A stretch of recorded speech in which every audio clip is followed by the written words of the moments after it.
क्या आपको मालूम है कि भगवान कार्तिकेय का जन्म कैसे हुआ था? चलिए मैं बताती हूँ, आइए मेरे साथ।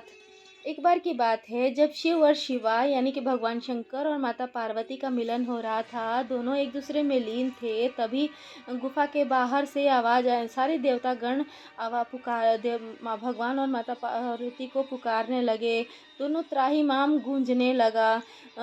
उसके बाद सभी देवतागण को मालूम था कि शिव और शिवा का मिलन हो रहा है, तो दो शिव भगवान तेज से पूरे भरपूर होंगे, तो उनके अगर बाहर आए तो उनके तेज को कोई भी ग्रहण नहीं कर सकता, बर्दाश्त नहीं कर सकता।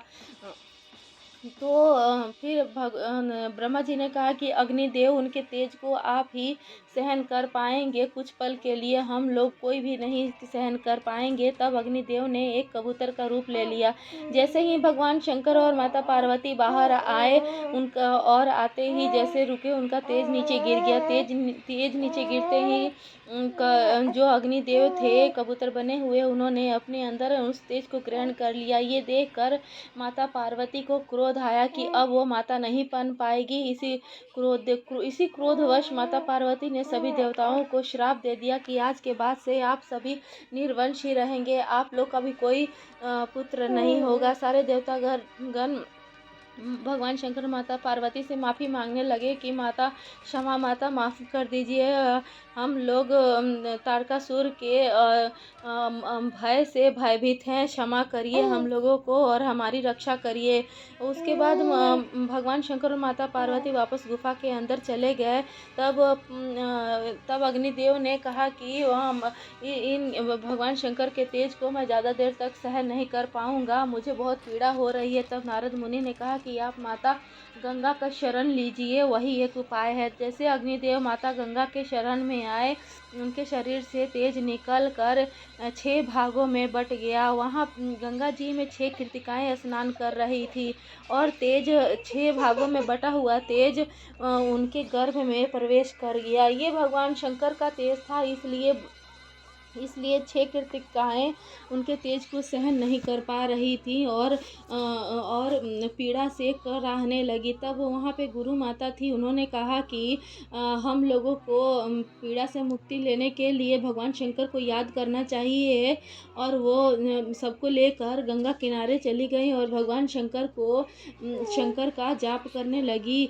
ओम नमः शिवाय, ओम नमः शिवाय का जाप करने लगी। ओम नमः शिवाय का जाप करते करते उनके शरीर से जो तेज प्रवेश किया था, वो तेज फिर बाहर निकल गया और एक स्कंद का रूप ले, 6 का 6 इकट्ठा होके स्कंद का रूप लिया और नदी में तैरता हुआ आगे को चला गया। तैरते तैरते एक किनारे लग गया, एक पेड़ के सहारे लगा और वो एक बच्चे का रूप ले लिया और रुदन स्टार्ट हो गया। वो आगे रुदन सुन के वहाँ पे कुछ कुछ ऋषिगण वहाँ तपस्या कर रहे थे अपने शिष्य लेके। तो रुदन का आवाज़ सुन के ये श्रेष्ठ मुनि ने कहा कि बच्चे का रुदन आ रहा है।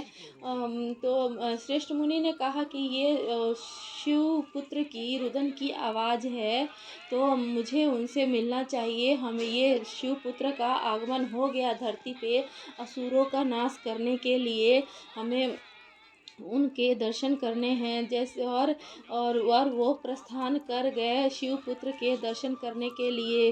जब तक वो जाते एक देवता आए और उनको अपने गोद में ले लिए। फिर उसके बाद ऋषि मुनि वहाँ पे पहुँचे और उन्होंने प्रणाम किया और कहा कि ये देवताओं के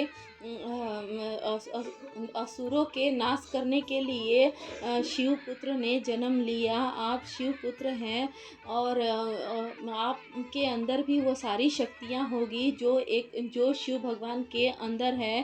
तो मुझे ब्रह्म ज्ञान प्रदान करें। कार्तिकेय भगवान जन्म के साथ ही ऋषि मुनि को ब्रह्म ज्ञानी बनाए और ब्रह्म ज्ञानी बनाया और उनकी शक्तियाँ तब से ही शुरू हो गई।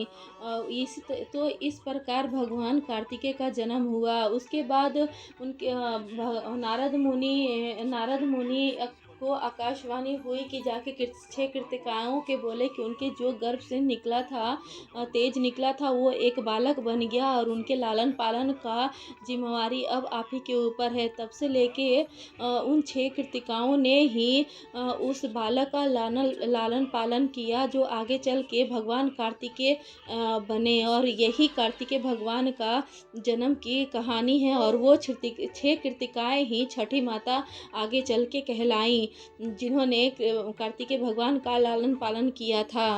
तो ये था कार्तिकेय भगवान का जन्म का कहानी। हमारी वीडियो आपको अच्छी लगी तो लाइक एंड कमेंट ज़रूर करिएगा और हमारे वीडियो में लास्ट तक बने रहने के लिए धन्यवाद।